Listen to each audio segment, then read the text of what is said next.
Kita mulai materi kita pada kesempatan ini. Ya, yang pertama adalah pengamatan. Coba nih, sebelum masuk materi kakak mau nanya. Tahu ini nggak? Iya, ini apa coba? Komputer. Iya, betul, komputer. Kalau ini, tahu ini apa? Hah? Telepon. Nah, kalau ini, apa? Benih? Benih jagung. Oke, dulu sebelum komputer ditemukan, telepon ditemukan, kemudian benih jagung yang unggul itu ditemukan, kira-kira gimana sih peneliti itu bisa menemukan ini semua? Coba, kira-kira nih, gimana sih itu siapa Alexander Graham Bell tuh bisa nemuin telepon? Gimana coba? Pasti kan ada di pikirannya Alexander tuh, gimana ceritanya ya? Gimana caranya kalau misal saya yang di sini, misal di apa di negaranya dia gitu, di mana negaranya? Ya, di negara dia bisa hubungan sama orang yang jauh di negara lain. Gimana ya ceritanya? Akhirnya melalui itu dilakuin tuh penelitian gimana ceritanya biar kita saling terhubung mulai dari kabel sampai sekarang tanpa kabel. Nah, inilah yang dimaksud dengan pengamatan. Jadi sebelum Alexander Graham Bell bikin telepon, Alexander tuh ngamatin dulu, melakukan observasi. Jadi kalau kita definisiin ya, kalau kita definisikan pengamatan itu apa? Pengamatan adalah awal mula untuk menciptakan barang hasil penelitian dan mempelajari benda di sekitar kita ya. Oke, lanjut. Nah, kalau dibilang pengamatan itu awal mula untuk melakukan penelitian, coba deh kamu amatin teman-teman kamu atau orang-orang tua kamu. Gimana sih bentuk hidungnya? Apa sih warna kulitnya atau gimana sih bentuk bibirnya gitu kan. Nah, terus amatin juga gimana sih tingginya? Ya, ya kan beda-beda ya setiap orang warna kulitnya, bentuk hidungnya, kemudian apa? Tingginya beda-beda kan. Terus perhatiin juga gimana sih bentuk rambutnya? Ada yang lurus kan, ada yang keriting. Nah, dari pengamatan-pengamatan itu nanti bisa kamu simpulkan tuh kenapa sih dia hidungnya itu mancung atau kenapa sih dia warna kulitnya tuh sawo matang, kenapa dia bisa tinggi, kenapa dia bisa keriting misal. Nah, nanti kelihatan tuh, oh ternyata dia bisa seperti itu karena orang tuanya begitu. Nah, nanti diamatin, baru tuh diteliti.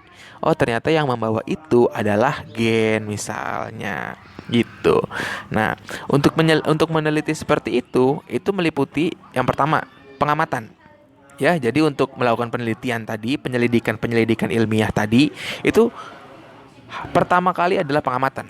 Ya, pengamatan itu dengan panca indera tuh. Tadi kan kakak udah nyuruh tuh kalian amatin bentuk hidung, kemudian warna kulit, kemudian bentuk rambut. Nah, itu kan dilakukan dengan panca indera ya. Dilakukan dengan apa? Dengan mata, ya.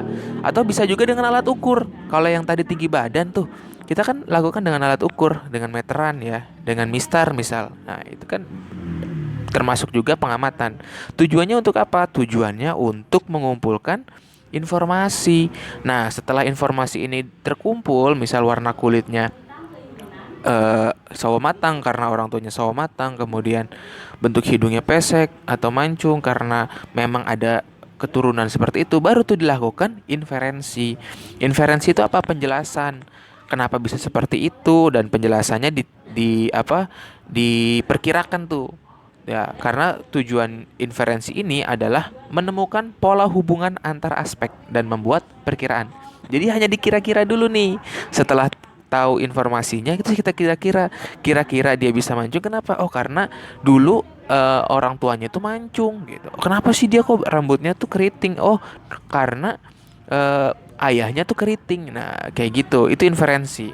Nah, setelah dapat inferensi, baru dipublikasikan. Iya, dikomunikasikan dengan baik secara lisan ataupun tulisan. Ya, jadi percuma kalau kalian udah tahu kenapa hidung itu bisa mancung. Oh, ternyata ada hal yang bisa ngebawa sifat mancung ini, ada gen. Tapi kamu pendem sendiri, kamu tulis sendiri di buku tulis kamu tanpa dikomunikasikan, tanpa dikasih tahu ke orang lain. Untuk apa penelitian kayak gitu? Gitu. Kan penelitian dibuat agar mencapai kebermanfaatan untuk orang lain. Misal tadi telepon, kamu udah bisa nemuin telepon, tapi kamu nggak nggak sounding tuh, nggak kamu komunikasikan dengan baik. Untuk apa kamu ciptain? Emang kamu mau nelpon sama siapa kalau orang lain nggak tahu ada telepon? Kan gitu. Nah, pengamatan ini ya, pengamatan ini meliputi alam raya. Wah, alam raya tuh tata surya itu bisa semua tuh diamati, mulai dari planet, matahari, galaksi dan lain sebagainya. Sampai organisme terkecil sekalipun, apa? Virus atau bakteri, ya itu bisa diamati di dalam ilmu pengetahuan alam. Nah, atas dasar pengamatan-pengamatan tersebut, ya, di dalam ilmu pengetahuan alam terciptalah tiga cabang ilmu pengetahuan alam terbesar. Ya, selain tiga ini masih banyak tentunya cabang-cabang ilmu pengetahuan alam yang lebih kecil. Ya, ya yang pertama adalah fisika. Fisika ini merupakan aspek mendasar tentang alam, mempelajari tentang pengukuran, kemudian tentang tata surya, pokoknya yang berhubungan dengan alam, energi, suhu dan lain sebagainya. Kemudian selain fisika ada apa lagi, Kak? Ada biologi. Nah, biologi ini mempelajari tentang sistem kehidupan, ya, dari organisme yang terbesar, yang terkompleks sampai organisme yang paling sederhana, yang paling kecil, ya, yang cuman terdiri dari satu sel. Ya, itu dipelajari di biologi. Dan yang ketiga adalah kimia.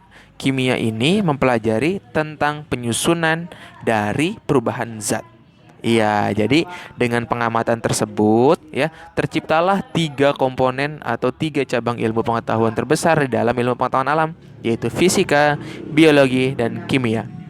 Oke, itu dulu mungkin. Terima kasih.